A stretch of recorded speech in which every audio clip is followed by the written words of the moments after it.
경찰 국가수사본부가 공수처, 국방부와 공조수사본부를 꾸렸죠. 자, 이 수사본부를 꾸린 뒤에 첫 번째 압수수색에서 김용현 전 국방부 장관의 비화폰을 확보했습니다. 계엄 사태 당시에 김용현 전 장관은 지시를 내릴 때 바로 이 비화폰을 사용한 것으로 전해지고 있습니다. 국회와 선관위, 민주당사, 여론조사꽃에서 6개였는데 그 6개 지역을 확보하라는 임무를 제가 유선 비화폰으로 받았습니다. 유선 비화폰으로 누구로부터 받았습니까? 전임 국방부 장관으로부터 받았습니다. 네.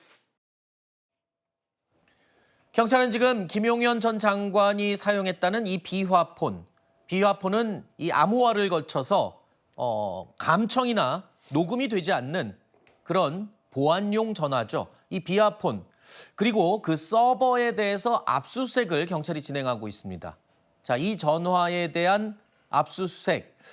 계엄 실체를 규명할 수 있는 스모킹건이 될 수 있지 않을까 기대를 해보기도 하는데 가장 먼저 이 비화폰과 서버 압수수색에서 경찰이 확인해야 될 가장 중요한 것들이 어떤 걸까요?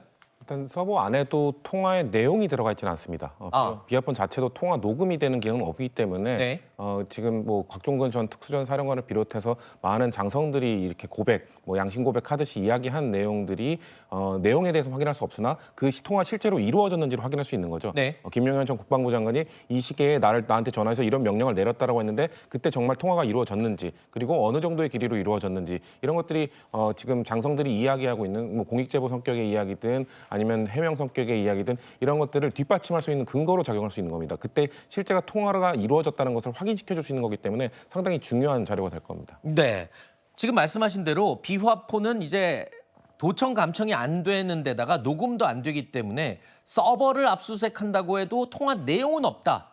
그러면 통화 길이라든가 통화 횟수, 통화 시간 뭐 요 정도만 확인할 수 있다는 건데 그러면 그 해당 내용은 지금 진술에만 의존할 수밖에 없는 그런 상황인 건가요? 그게 한계이긴 한데 그래도 그 장성들이 말한 내용들의 구체성을 뒷받침할 수 있는 거죠. 실제 이런 명령을 내렸다, 짧게 명령을 내렸다, 아니면은 길게 구체적으로 어디 뭐 6개 지역을 점령하라 뭐 이런 얘기를 하지 않았습니까? 네. 그런 것들에 맞춰서 이 통화 내용이 실제 어느 정도로 이루어졌구나, 뭐 몇 분 단위로 이루어졌구나 이런 것들을 확인하게 되면 뒷받침할 수 있는 거죠. 네. 장성들의 이야기에 대한 중요한 근거로서 활용될 수 있는 겁니다. 그렇군요. 자, 저희가 지금 말씀드린 동안 속보가 전해졌습니다. 경찰의 국가수사본부에서 계엄과 관련된 계엄 사태와 관련된 수사 진행 상황을 브리핑을 했는데요. 해당 내용을 제가 몇 가지 정리해드리겠습니다. 일단 경찰은 이렇게 발표했습니다. 윤 대통령이 계엄을 지시한 이른바 서류화된 계엄 지시서는 경찰이 아직 확보하지 못한 것으로 알려지고 있습니다. 따라서 증거 인멸이 우려가 된다라는 이야기를 했고요. 또 한 가지 대통령이 이른바 지시했다라고 알려지고 있는 이 체포자 명단, 이 명단은 아직도 확보하지 못했습니다. 국정원 1차장이 이름을 불러주는 대로 받아 적어라 뭐 이런 지시가 있었다는 진술은 있었지만 조지호 경찰청장의 경우에는요. 이번 조사에서 그 명단이 기억이 나지 않는다라고 진술을 한 것으로 지금 확인되고 있습니다. 또 경찰은요. 이재명 무죄 판결을 내렸던 판사를 체포했다는 언론 보도가 있었죠. 이 내용은 지금 현재 공식 조사에서는 진술이 나오지 않았다라고 이야기했습니다. 그러니까 지금 언론 보도에서도 정확한 내용은 조지호 청장이 본인의 변호사에게 그런 지시가 있었다는 진술을 했다는 내용이 알려진 것이지 국가수사본부의 조사에서 진술한 내용은 아니다. 이렇게 지금 확인되고 있습니다. 또한 조지호 경찰청장 같은 경우에는 이 계엄 사태 초기에 본인은 아무것도 몰랐다. 뉴스 보고 이 상황을 알았다라고 진술을 했다가 다시 진술을 바꿨죠. 사실은 대통령 안가에 불려 들어가서 계엄 이전에 지시를 받았던 것으로 확인이 됐습니다. 자, 이래서 국회에 출석해서 했던 진술이 일종의 거짓 이 진술이 된 건데 그럼에도 불구하고 국회에서 진술할 때 선서를 하지 않았기 때문에 법적으로 위증죄 처벌은 하지 못한다라고 경찰이 발표했습니다. 또한 윤석열 대통령과 이 당시에 6번 통화한 것으로 알려진 조지호 경찰청장의 비화폰도 지금 압수해서 경찰이 조사를 할 예정입니다. 또한 조지호 경찰청장의 구속영장에는 윤석열 대통령이 피의자 윤석열로 적시가 돼 있다라고 설명했고요. 또 한 가지 현재까지 국무위원들 4명의 조사를 경찰이 마친 것으로 알려지고 있습니다. 그리고 한덕수 국무총리도 조만간 출석 시기를 조율하고 있는 것으로 알려졌고요. 또 한 가지 이 관련자들의 조사를 모두 마치게 되면 경찰 국수본은요, 윤석열 대통령의 출석도 통보할 예정이다 이렇게 밝혔습니다. 또 마지막으로 대통령 관저 그리고 윤석열 대통령의 통화 기록 압수수색도 경찰이 검토하고 있다. 이렇게 중간 브리핑을 밝혔습니다. 또 한 가지 있습니다. 지금 조금 전에 또 들어온 속보인데요. 경찰이 중앙선거관리위원회에 관련해서 이번 사태가 있었죠. 계엄군이 난입을 했었는데 이때 경기 남부경찰청을 이와 관련해서 압수수색하고 있다라고 경찰이 밝혔습니다. 자, 지금 오늘도 아주 급박하게 수사가 진행이 되고 있습니다. 오늘 제가 조금 전에 알려드린 내용은 경찰 국가수사본부에서 지금 조사 중인 비상계엄 사태와 관련된 중간 브리핑 내용이었습니다. 이와 관련된 내용 잠시 후에 저희가 하나씩 더 상세히 짚어보도록 하겠습니다. 자, 수방사 서버에는요, 윤석열 대통령의 비화폰 사용 통화 기록도 과연 남아 있는지 이 부분도 지금 경찰이 확인해야 할 부분입니다. 국회에 진입을 주도한 곽종근 전 특전사령관은요, 윤석열 대통령이 당시에 비화폰으로 전화를 걸어서 임무를 줬다라고 주장을 했죠. 그냥 통상적인 거 크게 뭐 국가 안보나 이런 거에 저게 아닐 때는 그냥 제 휴대폰을 쓰고요. 윤석열 대통령으로부터 직접 지시를 받았던가 한 적은 없습니까? 707이 이동할 때 어디쯤 이동하고 있느냐라고 한 번 받았던 기억이 있습니다. 대통령께서 직접 예. 사령관님 전화로 했습니까? 그랬던 걸로 기억합니다. 대통령께서 비화폰으로 제게 직접 전화를 하셨습니다. 의결 정족수가 아직 다 안 채워진 것 같다. 빨리 문을 부수고 들어가서 안에 있는 인원들을 끄집어내라 라고 말씀을 하셨습니다. 자, 아주 중요한 증거가 될 수 있는 비화폰인데요.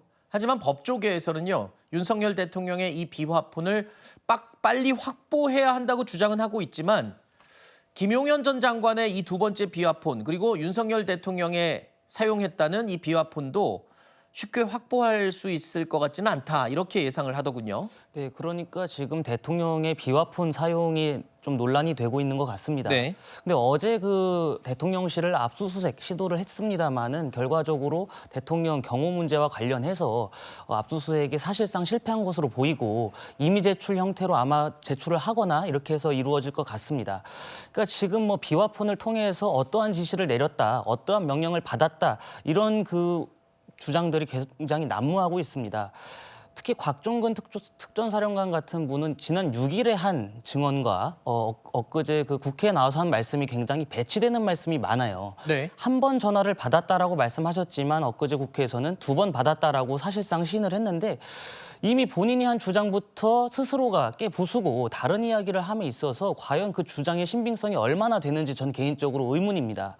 그렇기 때문에 현 상황에서는 각종 뭐 보도나 이런 주장 혹은 일방적으로 하는 이야기들에 저희가 이렇게 주목할 것이 아니라 경찰이나 검찰 그리고 수사 당국이 행하고 있는 수사들을 면밀히 지켜본 다음에 확실히 진실로 된 사실만을 가지고 이야기해야 된다고 생각합니다. 네. 이럴 때일수록 저희가 각종 추측이나 억측을 할 것이 아니라 명확히 드러난 사실들을 바탕으로 이야기해야 된다. 그렇게 생각합니다. 근데 지금 돌아가는 상황을 보면 비상계엄 당시에 있었던 그 상황을 알고 있는 사람들의 진술과 윤석열 대통령의 담화문 내용은 굉장히 많은 부분이 배치가 되고 있습니다. 그렇기 때문에 이 비화폰이라는 게 결정적인 증거로 확인을 할 수 있는 방법일 텐데 비화폰의 특성 그리고 또 확보조차도 어려운 이 상황 이렇기 때문에 앞으로는 그냥 진실 공방으로 치열하게 갈 가능성이 높아진 거 아닌가요? 네, 비화폰을 확보를 하더라도 아까도 말씀을 주셨지만 통화 내역은 확인할 수 있지만 내용까지를 확인할 수는 없는 거거든요.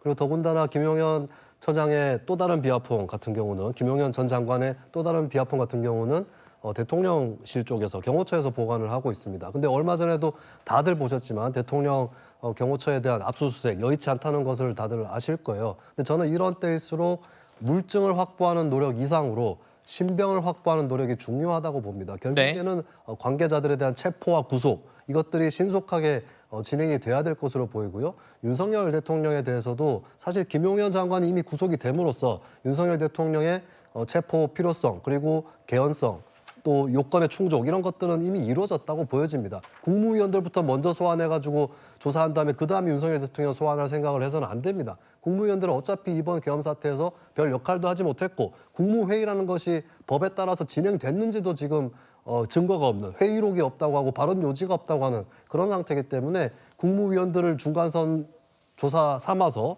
시간을 그렇게 끌 것이 아니라 바로 윤석열 대통령 소환 쪽으로 치고 나가야 되고 체포를 해야 됩니다. 체포에 응하지 않는다고 했을 때는 경찰이 특공대까지 투입할 그런 계획까지 세워놓고 있어야 된다 이 말씀 드립니다. 네. 현실적으로 지금 가능한 얘기일까요? 현직 대통령에 대해서 체포를 한다는 것.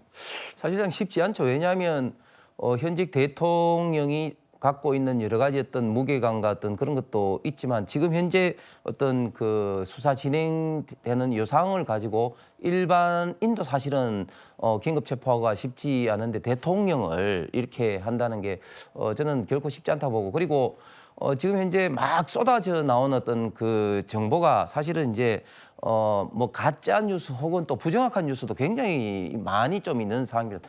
오늘 아침에 포털에 보면은 김동연 판사까지 뭐 체포 그런 것 때문에 막 난리가 났었는데 좀 전에 앵커가 말씀하신 것처럼 그게 아니다고 이야기를 했습니다. 그렇기 때문에 지금 현재 있는 이런 어떤 상황 중에 상당히 좀 이게 걸러야 될 이런 것도 많은 상황에서 대통령을 긴급 체포하기는 저는 굉장히 좀 어렵게 보입니다. 네. 조금 전에 말씀하신 이재명 대표에 대한 무죄 판결을 내렸던 판사에 대한 비상계엄 당시 체포 지시 이 내용은요. 조지호 청장이 변호인에게 말을 한 거는 사실로 확인이 됐고요. 일단 국수본 조사에서 공식적으로 발언한 건 아니다. 이렇게 조금 전에 경찰에서 밝힌 내용이기 때문에 그 부분은 가짜 뉴스라고 하신 부분에 대해서는 제가 조금 수정을 하도록 하겠습니다.